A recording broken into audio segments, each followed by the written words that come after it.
Pilgrim, and welcome to my studio here in Sligo. This is Pilgrim Soul, and I wanted to do a video for you. Now that I have completed my workshop tour for 2017, this was the first year that I went out and did my raw journaling workshop, and I have done 10 workshops around Ireland just in the past few months. And you know, the majority of people who have come to the workshops are discovering visual journaling for the first time. And you know, therefore, when you're coming to a practice, when you're coming to a creative practice that cold and that new, it's really, I really want to make it easy basically for you to continue that practice at home.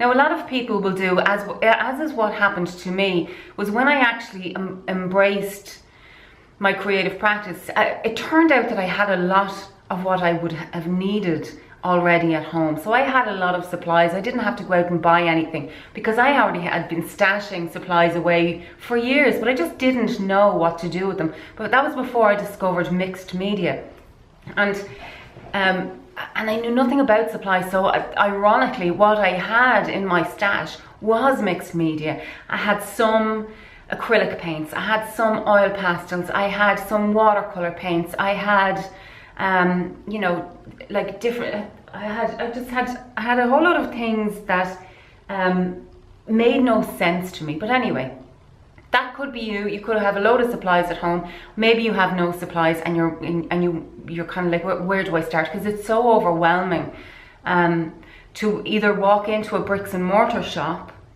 or go online, you know, and try and figure out what do I need. And very often the expense of starting a you know, your tool belt as such would be enough to put you off, and you think, you know, I can't journal until I have X amount of supplies, or until I have that supply, or until I have these stencils or that. Don't do that, and don't let that be the reason. So one of my creative mantras is to work with what you have. What I'm going to show you now is basically the supplies that I use nearly exclusively in my journals. You know, I don't have a lot of stuff. I really don't. And I find that not having a lot of stuff allows me to be creative, because I don't suffer the paralysis of too many choices, you know, because I save all my choices for what's happening on the page, rather than wasting your energy, you know, trying to make a choice with what am I going to put on the page. So I'm going to show you my favorite supplies, and basically the supplies that I use all the time in my journal. You are going to have an awful lot of stuff already at home. Don't think that you need anything special. And then over time, what you can do is you can add, you know, you treat yourself to a new supply. So let me show you my my supplies.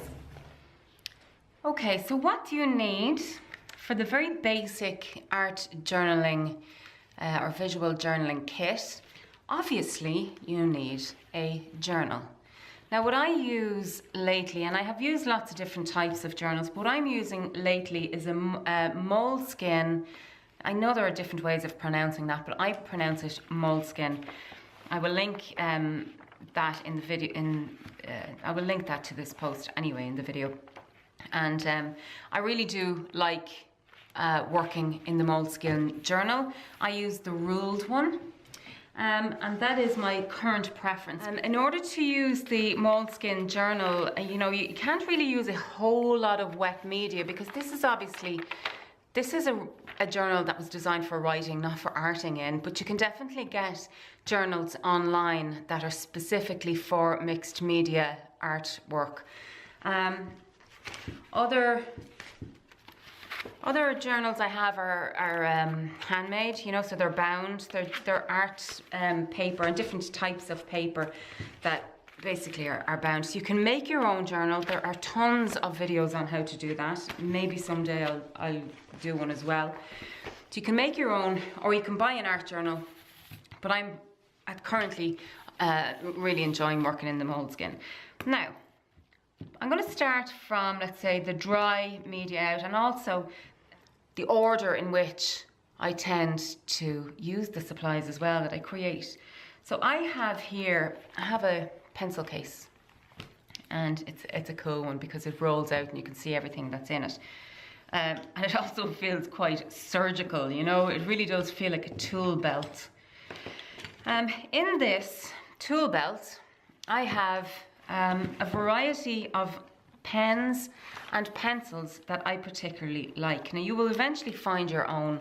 This is a gel pen. It's a Uniball that I really like to write with. What's lovely about this pen also is that it's more or less set the minute it goes on. So it will dry and it'll stay in place. You can use wet media over it. Graphite stick. Again, we're just making marks. Graphite stick, pencil. What I like about this is, so you have graphite stick, you have pencil, you have, this is a charcoal stick.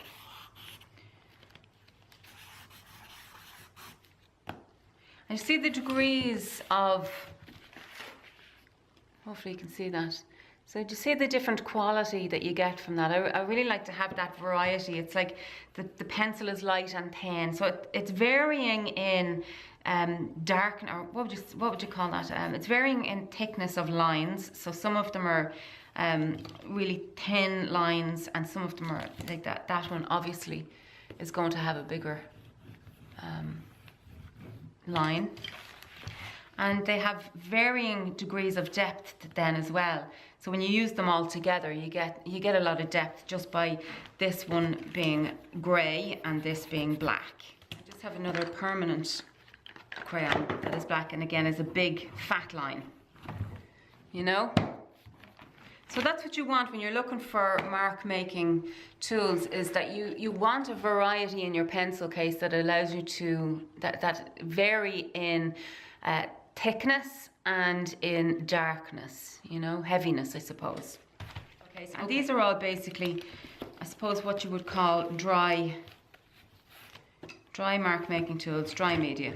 So let's see what else I have in here. I have a couple of ink,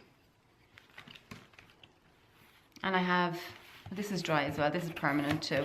So non-soluble, permanent. I just use a lot of, crayon, or what you call them, pencils. Again, they're just Crayola. I can't beat the Crayola crayons also. They're great in the journal. Okay, there's all your dry mark making tools. Then you go into the area of soluble pens, or soluble pencils and soluble crayons. These here are probably one of my favorite things of all time. The Neocolor water soluble crayons from Caran d'Ache. You can get a 15 box, which is, it's handy. Everything you need is in here, but if you're anything like me, you'll just love them so much that you'll want the bigger box, and then you'll want the bigger box, and look at the vibrancy of those colors. So let me show you these in action. This, first of all, is an ink pencil. Lots of brands do them, and I don't have any affinity to any of them, so just try different ones. Inktense is one brand, and Derwent is another brand. And basically, these are water soluble, so they go on like a pencil, but then they act like an ink on the page. Trying to make sure the light isn't reflecting. The same goes for the water soluble Caran d'Ache crayons. They go on like a crayon, but they are water soluble, so any mixed or any media, wet media that goes on over that is going to have the same effect, in that, it becomes, it acts like paint or ink on the page. Right, you can have a lot of fun with those things. Obviously you can do watercolor pencils. But these are watercolor crayons and they are watercolor ink pencils. So the next then is ink. I love to have me some ink, and I just like to play with it on the page. Sometimes I just let it drop and, you know, kind of do its own thing. You can play around with it, or you can, you know, smoosh it in the page. You can do that.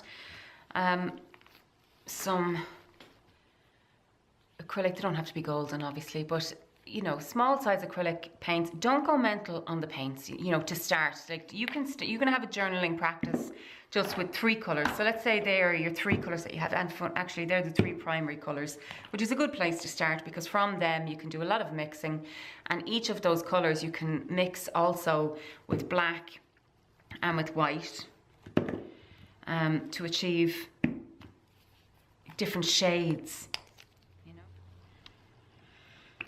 So for example, here is a, you know, let's put a bit of, so you can work with very little and just kind of be clever with how you use them. So you can get those different shades just by, you know, putting the colour down without it being mixed, and then mix it with white, mix it with black, mix it with the other colours that you have to hand, and you'll be doing good. I tend to collect collage papers, so these will be papers left over. You can see that underneath my journal here, I'm working on a newsprint, and I always put them down underneath the art that I'm making, because, you know, as I'm working, I'll end up, you know, I'll just test the pencil on the page and I'll wipe my brush in it and things like that. And eventually, when they're left over, I will just use them as collage papers. I have a couple of old books hanging around, magazines, and collect newspapers, you know, just like I would have picked that up for what, €1 or something somewhere. You can get old dictionaries, like it's falling apart, and you just pull pages out of that so that you can use it to collage onto your page and get some text onto your page. Now, how do you stick the text to the page? Well, there's 2 ways. You can either use matte medium that works like a glue. The other option, I always have a Pritt stick in my stash, because sometimes, you know, sometimes that will do. I very often bring my journal around with me. And so let's just say, I mean, I don't need to demonstrate to you how Pritt stick works, you know how it works, but it's just very handy to have if you want to keep the practice dry. I very often bring my journals to the market, and I call it, like, you know, it's pencil case art, because I will have a certain amount done. I will nearly always have a background done. So I just go with my stash of papers to the market, and my thing of Pritt stick and my pencil case, and I can finish off journal spreads, you know.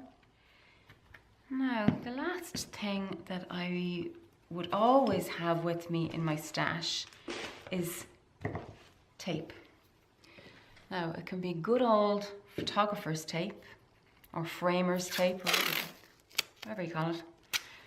It comes in very handy, both from a decorative, you know, you can, I use it as an actual element in the journal, but sometimes I'll rip the pages, you know, you just can't help it. The brush will go through the page, and I very often use the tape just to mend the page. I never mind if a page rips, because it just presents me with an opportunity to use tape, and I love tape. Okay, so you can see that the tape is having trouble sticking there, so I can either use medium, or I could have used Pritt stick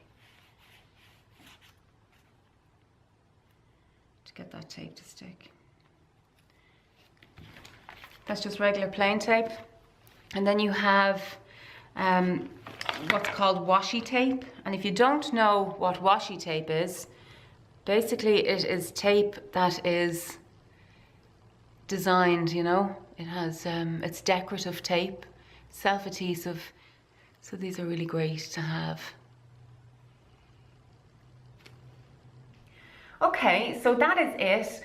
I hope I don't overcomplicate this for you, and I just really want to get the message out there is to start where you are and with what you have and keep it simple. And do not let this is your playground. There's so much joy in this practice. Don't let it become another chore or another job or another place in which stress exists. You know, be free of all of that. Think of, you know, when you come to the page, just imagine that you're 5, and that's, you know, 5-year-old doesn't worry about, you know, how he's using or she's using her crayons. She just uses them, and that's what I want for you to experience. So please do let me know what you thought of this video, and if you have any questions, let's put them out there, and I'll do my best to help you get this practice up and running and get yourself into it and make it your own. Okay, so